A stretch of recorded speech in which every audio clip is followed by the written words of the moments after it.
Good morning students. आज हम करेंगे पार्ट 6 महान विभूति राजेंद्र प्रसाद। तो हमारा ये चैप्टर चल रहा था, तो आज हम इसके करेंगे मौखिक प्रश्न नंबर 1, नंबर 2 अर्थग्रहण संबंधी प्रश्न और इसके बाद लघु उत्तर। ठीक है, तो पहला है क्या प्रश्न, देश के प्रथम राष्ट्रपति कौन थे। तो मैंने हमेशा की तरह अपने रजिस्टर पर नोट कर रखे आंसर्स, आप इनमें अपनी नंबरिंग चेक करते रहना। देखो, देश के प्रथम राष्ट्रपति डॉक्टर राजेंद्र प्रसाद थे। कौन थे? राजेंद्र प्रसाद। नेक्स्ट ख है, राजेंद्र बाबू के माता पिता का नाम बताइए। क्या नाम था? डॉक्टर राजेंद्र प्रसाद की माता का नाम था श्रीमती कमलेश्वरी देवी और तथा पिता का नाम श्री महादेव सहाय। ठीक है। गया प्रश्न है, राजेंद्र प्रसाद जी ने किस आयु से मदरसा जाना प्रारंभ कर दिया। मदरसा क्या होता है बेटा? जहाँ पे मुसलमानों को शिक्षा दी जाती है उनको बोलते हैं मदरसा। कौन सी आयु में? 5 वर्ष की आयु में ही फारसी पढ़ने के लिए मदरसे जाना प्रारंभ कर दिया था। और फारसी तो मुसलमानों के लिए ही होती है, उनकी ही लैंग्वेज है ना ये वाली। तो उन्होंने 5 वर्ष की आयु में जाना स्टार्ट कर दिया था। गै प्रश्न, राजेंद्र बाबू ने वर्ष 1914 में सामाजिक कल्याण का कौन सा महत्वपूर्ण कार्य किया था। तो कौन सा कार्य किया था? सामाजिक कल्याण हेतु एक महत्वपूर्ण कार्य करते हुए बंगाल और बिहार के बाढ़ग्रस्त लोगों में रात दिन भोजन और कपड़ा बांटते रहे थे। मतलब कि जो बाढ़ से पीड़ित लोग थे, वहाँ बाढ़ आ गई थी, ग्रस्त मतलब पीड़ित, जो बाढ़ से पीड़ित लोग थे उनमें वो रात दिन क्या कर रहे थे? उनको भोजन दे रहे थे और कपड़े बांट रहे थे। अगला देखो, अर्थग्रहण संबंधी प्रश्न। ये पैरा दिया गया है और ये नीचे प्रश्न पूछे गए हैं, हमें इन्हीं में से ढूंढकर इनके आंसर लिखने हैं। तो पहला है, क्या राजेंद्र बाबू के मन में देश प्रेम की लोग किसने जगाई थी? किसने जगाई थी? उनके बड़े भाई महेंद्र प्रसाद ने। राजेंद्र बाबू के ये बड़े भाई थे महेंद्र प्रसाद, उन्होंने देश प्रेम की लौ जगाई थी। आगे देखो, गोपाल कृष्ण गोखले ने उन्हें किस लिए प्रेरित किया? किस लिए किया था?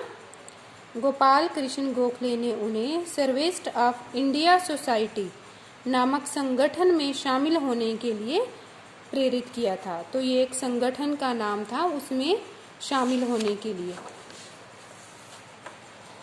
वे सर्वेंट्स ऑफ इंडिया सोसाइटी में क्यों शामिल नहीं हो पाए? तो वो तो कह रहे थे उनको शामिल होने के लिए, तो क्यों नहीं हो पाए? क्योंकि पारिवारिक जिम्मेवारियों के कारण, मतलब परिवार की काफ़ी जिम्मेदारियां थी उनके सर में, इसलिए वो नहीं हो पाए। ठीक है। आगे देखो, उन्होंने अपनी जीवन वृत्ति की शुरुआत किस रूप में की? किस रूप में की? उन्होंने अपनी जीवन वृत्ति की शुरुआत वकील के रूप में की। तो सबसे पहले जो राजेंद्र प्रसाद थे, राष्ट्रपति होने से पहले वो क्या थे? वकील थे, उसके बाद राष्ट्रपति बने थे। आगे देखो, कौन से 2 आंदोलन उफान पर थे उस टाइम जब राजेंद्र प्रसाद राष्ट्रपति बने थे? तब कौन से थे? एक तो थे स्वदेशी आंदोलन और दूसरा बहिष्कार आंदोलन। ये 2 थे, स्वदेशी आंदोलन और बहिष्कार आंदोलन। आगे लघु उत्तर है। पहला क्या है प्रश्न, राजेंद्र प्रसाद का जन्म कब और कहाँ हुआ? कब और कहाँ हुआ? 3 दिसंबर 1884 को बिहार के एक छोटे से गांव जीरादेई में हुआ। इसमें हुआ? बिहार के एक छोटे से गांव में हुआ था, गांव का नाम था जीरादेई। नेक्स्ट, राजेंद्र बाबू के पिता गरीबों के लिए क्या करते थे? क्या करते थे? राजेंद्र बाबू के पिता गरीबों का उचित इलाज करने के साथ साथ उन्हें मुफ्त दवा भी दिया करते थे। ठीक है, तो उनको मुफ्त में दवा भी दिया करते थे। किस प्रसिद्ध आंदोलन से उन्होंने स्वतंत्रता आंदोलन में भागीदारी प्रारंभ की? कौन सा आंदोलन था वो? चंपारण आंदोलन। चंपारण आंदोलन किससे रिलेटेड है बेटा?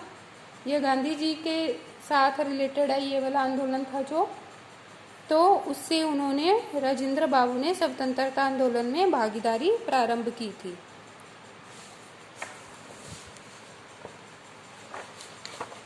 नेक्स्ट देखो, घ प्रश्न है, उन्होंने कौन कौन सी भाषाएं भली भांति आती थी? कौन सी आती थी? उन्हें हिंदी तो आती ही थी, उसके अलावा अंग्रेजी, उर्दू, फारसी, बंगाली भी अच्छी तरह उनको आती थी, मीन्स भली भांति आती थी। इसके अतिरिक्त उन्हें गुजराती तथा संस्कृत भाषा का भी समुचित ज्ञान था। समुचित मतलब अच्छी तरह उनका ज्ञान था। तो इतनी सारी भाषाएं राजेंद्र प्रसाद जी को आती थी। आपको कितनी आती हैं? सोचो। चलो नेक्स्ट करो। वे गांधी जी के विश्वास पात्र कब बने? कब बने? जब चंपारण आंदोलन में, चंपारण आंदोलन किससे रिलेटेड था? गांधी जी के साथ। तो जब चंपारण आंदोलन में राजेंद्र बाबू ने खुलकर भाग लिया, तब वे गांधी जी के विश्वास पात्र बन गए। ठीक है, तो आज हम इतना ही करेंगे, इसके आगे का हम नेक्स्ट वीडियो में करेंगे। Okay, thank you.